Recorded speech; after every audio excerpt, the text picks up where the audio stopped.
हरिनाम संकीर्तन करते हुए श्री चैतन्य महाप्रभु नित्यानंद प्रभु के साथ।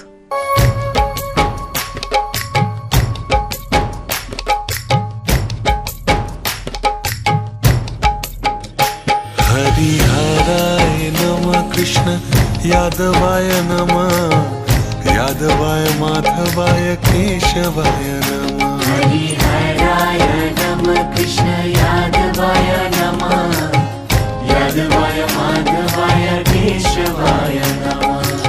गोपाल गोविंद राम श्री मधुसूदन, गिरिधर गोपीनाथ मदन मोहन।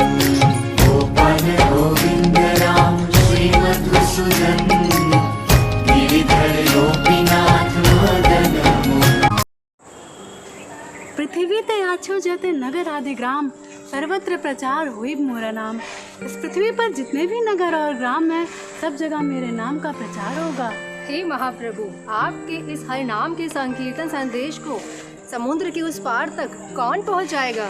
ताई, 500 वर्षों के पश्चात मैं अपना एक शुद्ध प्रतिनिधि भेजूंगा, जो न केवल श्री मायापुर धाम और न केवल भारत तक, अपितु संपूर्ण विश्व के कोने कोने तक हरि नाम के संदेश को पहुंचाएगा। अब हम देख सकते हैं कि श्री चैतन्य महाप्रभु की भविष्यवाणी कैसे सार्थक हो रही है।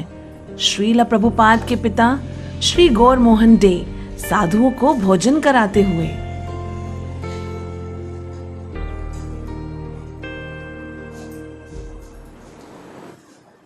बहुत ही स्वादिष्ट भोजन करवाया गौर मोहन बाबू आपने।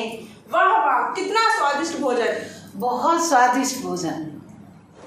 भगवान आपकी सारी मनोकामना पूरी करे। मैं तो कारक हूँ, करता तो वो है। मैं भला कौन होता हूँ आपको भोजन खिलाने वाला? भगवान कृष्ण की कृपा से मुझे ये अवसर प्राप्त हुआ है। धन्य है मेरे भाग जो आप यहाँ पधारे।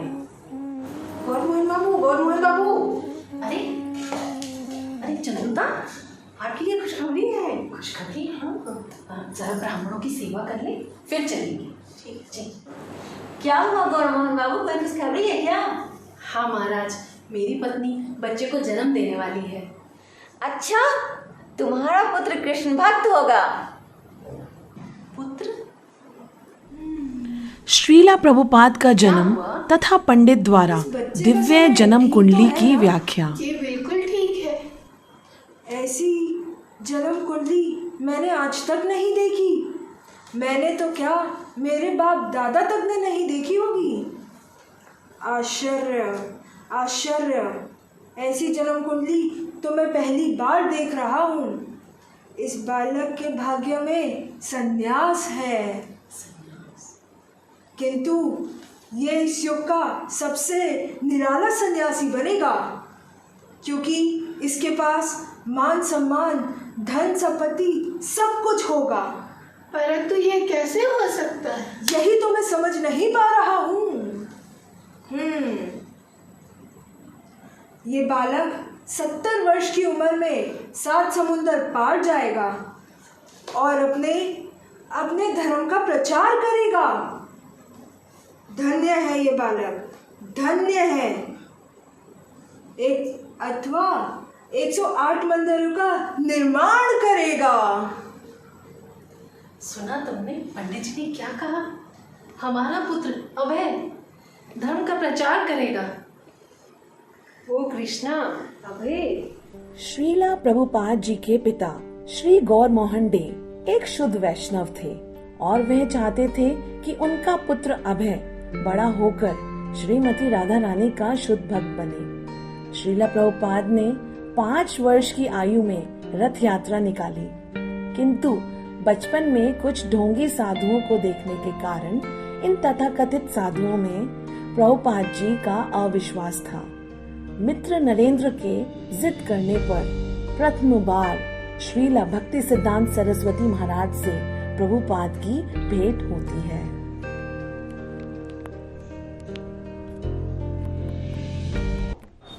नमस्कार मैनेजर बाबू। अरे नरेंद्र, आओ बैठो। कहाँ हो आजकल, नजर ही नहीं आते हो। हम तो तुम्हारे सामने ही हैं और कामकाज ठीक चल रहा है। काम का क्या है, चलता ही रहता है। तुम कहो क्या बात है? तुम मेरे साथ आ सकते हो क्या?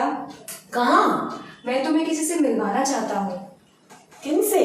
वे बहुत बड़ी महान हस्ती हैं। मैं और रुपेन उनसे पहले ही मिल चुके हैं। अच्छा, कौन है वे? शिला भक्ति सिद्धांत सरस्वती ठाकुर महाराज एक साधु हैं। साधु? ना बाबा ना, मैं क्षमा चाहता हूँ, मैं किसी साधु वाधु से मिलना नहीं चाहता। अरे अभय, इन सब मामलों में तुम मुझसे ज्यादा जानते हो। वे कोई साधारण साधु नहीं है, बहुत बड़े विद्वान हैं। मायापुर से आए हैं और यहीं करीब उल्टा डांगा में रहते हैं।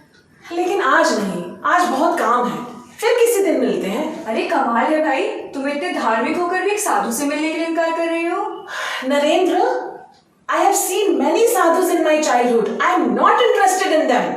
तभी तो कह रहा हूँ, मेरे साथ एक बार चल के देखो और हमें भी बताओ आखिर वो है क्या। मैं नहीं चल सकता। शिला भक्ति सिद्धांत महाराज कोई साधारण सन्यासी नहीं है। वे चैतन्य महाप्रभु के शुद्ध अनुयायी हैं। चलो ना अभय, प्लीज। अच्छा ठीक है, केवल 5 मिनट के लिए। हाँ ठीक है बाबा, 5 मिनट के लिए सही, पर चलो तो। ठीक है, चलते हैं। घोष बाबू जी। मैं अभी आता हूँ। हाँ हाँ, मैं हूँ ना यहाँ। चलो नरेंद्र। जीवेर स्वरूप है कृष्णेर नित्य दास। जीव का स्वरूप है कि वो केवल कृष्ण की नित्य सेवा में लगे रहे। ब्रह्मांड भ्रमिते कौन भाग्यवान जीव, गुरु कृष्ण कृपा पाए भक्ति लता बीज। इस ब्रह्मांड में भ्रमण करने के पश्चात कोई एक ऐसा विरला ही जीव है जिसको गुरु और कृष्ण की कृपा से भक्ति लता बीज प्राप्त होता है। तुम पढ़े लिखे लगते हो। तुम श्री चैतन्य महाप्रभु की वाणी का प्रचार क्यों नहीं करते? जी मैं? हाँ तुम।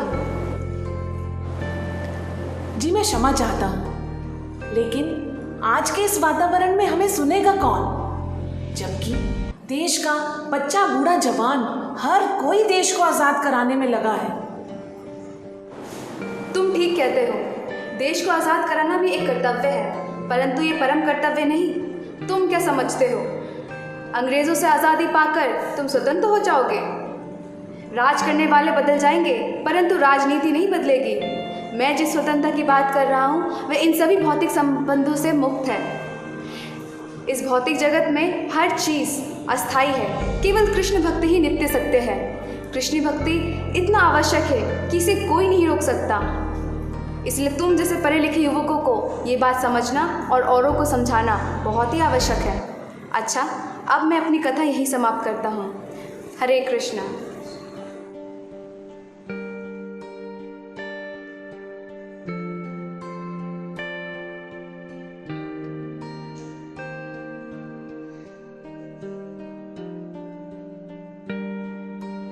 वाह, श्री चैतन्य महाप्रभु का संदेश बिल्कुल सही हाथों में है।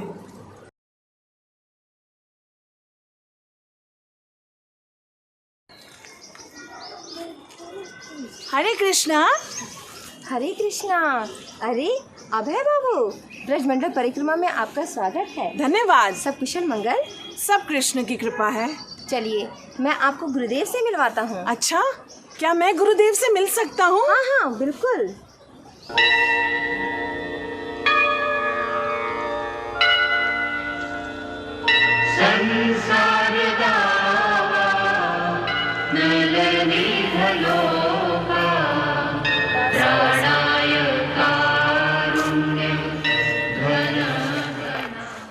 महाराज, ये अभय बाबू हैं, इलाहाबाद से आए हैं। मैं जानता हूँ इन्हें। अभय, आपको देखकर बड़ा ही आनंद हुआ। 10 साल पहले जब मैंने आपको पहली बार देखा, तभी से मैंने आपको अपना गुरु माना। श्री चैतन्य महाप्रभु का संदेश पूरे विश्व में फैलाने का कार्य आपने मुझे सौंपा, लेकिन 10 अनमोल वर्ष बीत गए। मेरे द्वारा आपका कोई कार्य संभव नहीं हो पाया। मैं आपके लिए अनुपयोगी रहा। कृपया मुझे बताएं, मैं आपकी सेवा कैसे करूं? चिंता मत करो अभय, योग्य समय आने पर श्री कृष्ण स्वयं ही अपने कार्य सिद्ध करवा लेंगे। ये लो अभय। महाराज, मैं कुछ समझा नहीं। ये मृदंगा है। इसकी आवाज़ केवल कुछ दूर तक ही गूंजती है, परंतु ये ग्रंथ जो कि वृहद मृदंगा है, इसकी आवाज़ पूरे विश्व तक गूंजेगी। अभय, जब भी तुम्हारे पास धन हो, इन ग्रंथों को छपवाना और इनका वितरण करना। ये तो आपकी कृपा से ही संभव होगा। कृष्णेर्मतिरस्तु। अपने गुरु की आज्ञा को जीवन और प्राण मानते हुए श्रीला प्रभुपाद दिन रात श्रीमद् भागवतम का अनुवाद करते हैं और उनके शिष्यों द्वारा आज भी कृष्ण भावनामृत आंदोलन में पुस्तक वितरण को प्राथमिकता दी जाती है। जब भक्ति सिद्धांत जी आचार्य बने तो उन्होंने भी इस विषय पर बोल दिया। अपने शिष्यों को भेजते थे ग्रंथों के वितरण के लिए, और उन्होंने एक समय जब प्रभुपाद जी को मिले थे राधा कुंड में, उस समय कार्तिक का महीना था और भक्ति सिद्धांत जी हजारों भक्तों की ब्रजमंडल परिक्रमा ले जा रहे थे। तो प्रभुपाद जी उन्हें मिले राधा कुंड में, जहाँ की उन्होंने एक मृदंगा की तस्वीर बनाई और कहा कि अगर भगवान तुम्हें सुविधा दे तो ग्रंथों को प्रकाशित करना और बांटना। और उन्होंने कहा कि एक मृदंगा की तस्वीर बनाने के पश्चात ये सेवा है जिसका नाम क्या है, बृहद मृदंगा। साधारण मृदंगा की आवाज थोड़ी दूर तक पहुंच सकती है, पर जब आप ग्रंथ को बांटते हो उसकी आवाज हजारों मील दूर जा सकती है।